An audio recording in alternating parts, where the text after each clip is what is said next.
Good afternoon, ladies and gentlemen. Much of what I'm going to be talking about has already been addressed, but I just want us to keep in mind and remind ourselves that this young person had symptoms beginning at the age of 13. 13 is a very young age. So this is when they start thinking there is a big problem. And this is against the background that there was family disharmony. So the mother moves out of the home, takes the children, I think there were 4 children, and then later on decides to bring back the girl. Now when she brings back the girl, the father is now married to another woman. But constantly the father would go back for the mother. So when this girl comes into the home, there is a stepmother, which might not be so easy for this child. But then also she takes on the role of her mother at night. So the father would leave his bedroom and go to the girl's bedroom. And of course, he would constantly tell her, he was doing whatever he was doing to her, defiling her, because of her mother. If her mother had stayed, this would not be happening to her. At an age of about 10, think of how you would feel. Your father sleeping with you almost on a daily basis. At 10, you're not supposed to sleep with your father. You're not supposed to have sex with your father. At any time you're not supposed to have sex with your father. But at 10 you're so young, you're so vulnerable, you're so helpless. And your father is telling you he's doing what he's doing because your mother refused to come back. So you start feeling guilty, and every time he comes into your room, you know what is going to happen, but you also know you're not supposed to be sleeping, having sex in the house of your father when your stepmother is there. You can imagine how, because the stepmother knew. The stepmother found out, and later on she moved out. So you can imagine how the stepmother would look at this small girl in the morning, knowing that she had been sleeping with the father. So it was just so overwhelming for this child. It was so painful. Remember the previous speakers talked about trauma in childhood. Do you think this was traumatic enough? Yes. It was traumatic enough. It was very, very traumatic. And when the stepmother leaves, then this small girl, at her tender age, takes on the responsibility of the household. She's the one who cooks, but it was in the village, so she even had to dig. So she would go dig in the morning. She had to take care of her, I think there was a sibling in the home. She had to cook for her father. And then in the night, she had to sleep with her father. It was so traumatizing. It was so painful. She was overwhelmed. She was so young. She didn't have the coping mechanisms that you adults would have. If you at your age got defiled every day, probably you would also respond the way she was responding. But then maybe it's better for you because you have better coping mechanisms. You have a vast experience and exposure that she didn't have. She's a very small girl. She's a very small girl and having to sleep with a big man. So it's against that background.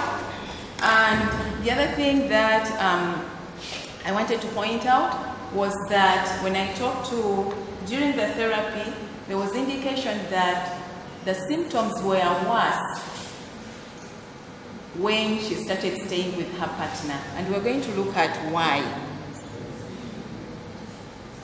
So the rationale for the psychological management is, we know that, as we've heard, that most dissociative states are preceded by intense distress.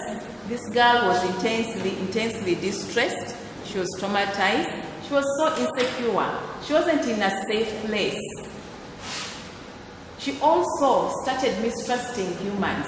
If your father can sleep with you, whom are you going to trust? Are you going to trust any other man?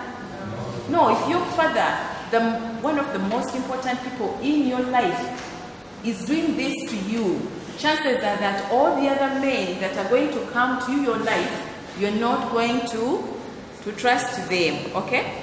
So the goal of treatment should be to facilitate the client to safely recall and safely process painful memories. I've told you that symptoms got worse when she started staying with her partner, because there were so many cues. She constantly had to recall. Sometimes it would be words that the partner had said that would remind her of the events that used to take place with her father. Then also the client needs to develop coping mechanisms, and in the case of dissociative identity disorder, the client should be able to integrate other personalities into his or her functional personality identity. Remember, when this girl would get into a trance, and then she would start speaking like someone else. Remember when the mother has to argue with the demons that are talking from the girl, and then she says, what does she say? She won't accept their demand. Yeah, they put demands there, and so the mother has to say, this is enough. There she's already in a dissociated state, okay? So, what the purpose of therapy is so that we integrate the painful experiences. When we fail to integrate the painful experiences, because they'll always be there, they continuously come back, because we have so many cues in the environment. The first thing that we need to talk about when we're addressing issues with dissociative states is to have psychoeducation. When we carry out psychoeducation, we help the client understand what the problem is and how it comes about. This girl had been to numerous sheikhs. This girl had been to pastors. This girl had been to all priests. They had spent so much money. The mother did not have money. They were very, very good peasants. I think the mother used to she was working in the market, and then she also used to make kabalagala pancakes for survival. And she was renting, and the second man that she had was actually not very helpful. So they were so needy. But you can imagine, do you think you go to a pastor and you don't give them money? No, you give them money. Every time you go to a pastor to pray for you, you give them money. Every time you go to a traditional healer, if you don't give them money, you have to give them maybe a pork, a hen, whatever. And then they tell you when you get money, you bring. And you know you have to. So, it is very important that we help the client understand their symptoms and also help them normalize their symptoms. If you were the one going through the symptoms that this girl was going through, one, you would think you've been bewitched, and two, you would think these experiences are really out of this world, but they are not. Considering the experiences, considering where this girl is coming from, considering the pain that she's been through, considering what the father was doing to her. So, what you do is to help the person understand why they have the symptoms, what has caused them from the environment, and you normalize. What do we mean by normalizing? Under the same circumstances, many other people would have felt, would have behaved the way you're behaving. So even when we know they have psychological problems, it is normal considering that they've gone through the what they've been going through. And then, of course, we have to integrate their experiences into their functional main identity to help them continue with life. How can I explain this? It's like when you lose someone very dear to you. You lose someone you love so much, and let's imagine it's your spouse, God forbid. You've been sleeping in that bedroom together, in that bed together, and this person has died, and you fail to put away their clothes. You fail to sleep in the bed as you're like one person. You still sleep like you're two people in the bed. You do not clear their closet. If they were sitting at the dining table, that particular seat where they were sitting, you allow nobody to sit there because that place was for that particular person. Now, you're not integrating the fact that you've had this loss in your life. What we do here is, the example I'm giving you, is that when you integrate, like for example, you've lost someone, you clear, you clean. And then sometimes, many times life goes on. Doesn't it go on? It can hold still, but time goes. Yeah. So, for someone who's been this traumatized with such experiences, one of the goals that we have to do to really work at achieving is to help them move on. How do they move on? By helping them integrate the painful experiences they've gone through, make them a part of their life, like you'd make the loss of your loved one a part of your life, and then you move on. You'd have to clear the bedroom.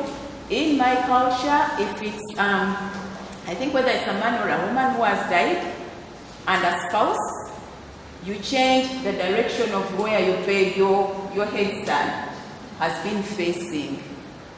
So if it was facing this way, your partner dies, then you make it face that side. They're actually helping you to move on culturally. So when you come to us, we're also going to do the same thing and look at how you can change your bedroom, how you can change the sitting arrangement. So even with this girl, we have to make the bad experiences a part of her life so she can continue. The main treatment, apart from, we do psychoeducation. Psychoeducation is basically to allow the person to understand the symptoms, why they are occurring, what's maintaining the symptoms, and then we have to start on cognitive behavior therapy. And cognitive behavior therapy basically looks at thoughts and feelings and behavior and bodily reactions. In these, the thoughts become dysfunctional, and we call them negative automatic thoughts. If this girl has learned not to trust men, remember I've said that the symptoms worsened when she started staying with her partner. There were so many cues. Her partner was a man. Her partner reminded her of what the father used to do to her on a daily basis. Even the roles that she took up in this new home reminded her of what she used to go through when she was with the father, when she was being abused. So the thoughts ideally became dysfunctional, so she developed negative automatic thoughts.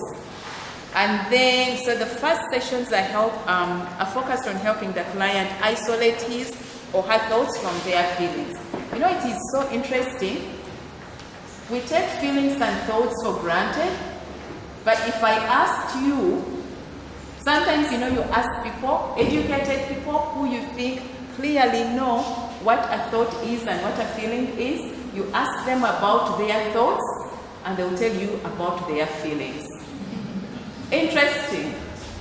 So, one of the first sessions some of the first sessions that we do with such people is to help them learn to isolate their thoughts from their feelings, and then we make a link of their thoughts, feelings, behavior, and bodily reactions. Giving an example, this girl would have cues in the environment that would remind her of what the father used to do to her. Then the thoughts would come, thoughts of probably negative automatic thoughts of, this is not happening to me again.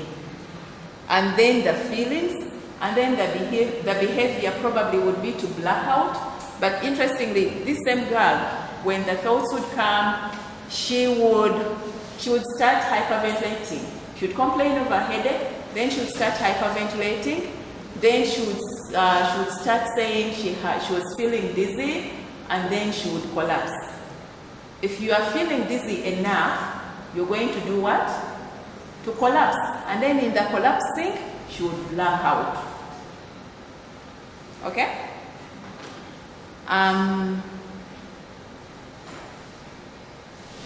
So how do we help people to isolate their thoughts from their feelings? When we do this to small children, we have pictures, we draw pictures, we have faces, we have sunny faces, we have sad faces, we have rainy days, we have clouds. But, for an adult, we call this a hot cross bun. So the situation, you look for a situation. Each situation that you go through elicits unique, specific thoughts at that particular time. And this is the way it is. When you get out of here, if you are late for a class and you think this is taking a long time, you've already started thinking, I think I should have gone away. I think I should not have wasted. I shouldn't have waited until this time.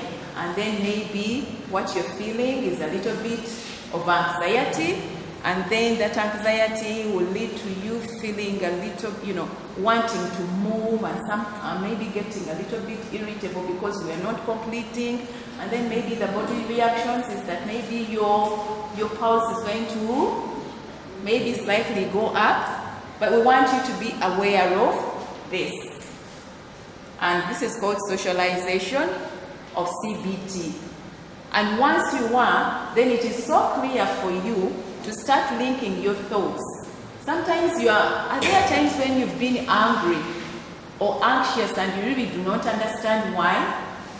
And maybe you need to sit back and say, why am I feeling this way? And then you start thinking about the events. Maybe you've met someone that you've not seen for a long time and you don't want to see them.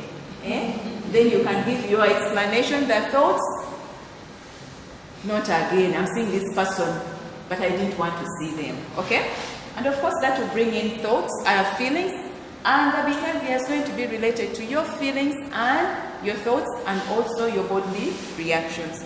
So helping this young girl isolate her thoughts, feelings, behavior, and body reactions helped her to be able to monitor herself, what she thought, what she felt, and then how this led to the behavior, the collapsing. Like for example, she would start hyperventilating. She would start complaining of a headache. She would start hyperventilating, I think, first, and then she would get a headache. I am not a medical person, but my thinking is that maybe she's not getting enough oxygen to the brain. And when she's not getting enough oxygen to the brain, she's likely to become dizzy. And then once she started getting dizzy, she will collapse. And then she blacks out, and she has a very good time, because during that time when she blacks out, she's not dreaming, she's not worried. That's probably her only safe time that she has. So maybe when she starts hyperventilating, she knows I am going to have this very good time. And then of course she has additional care. Okay? So helping her to understand that actually you have control over your hyperventilating.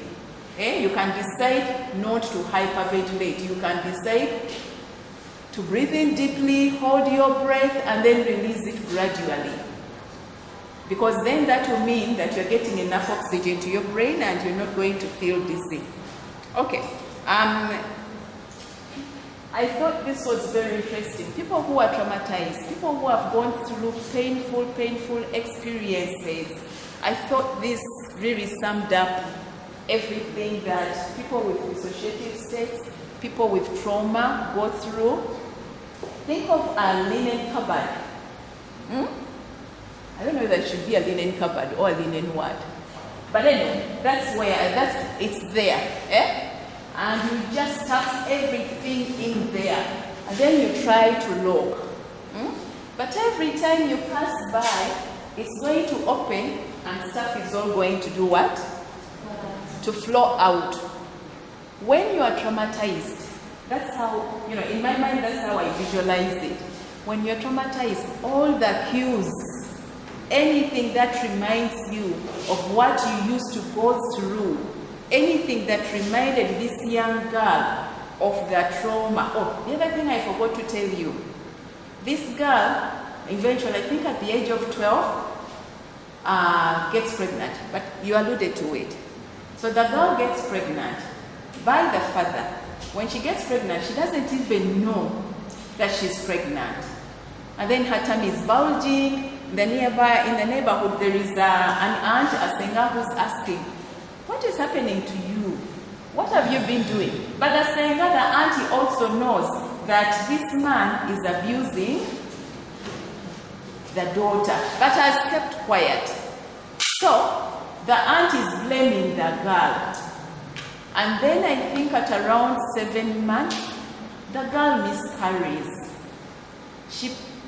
I don't know whether she was unconscious or she passed out. I don't know. The story wasn't very clear, but she says that when she got into labor, the father goes and calls the aunt, and then the auntie comes for the girl.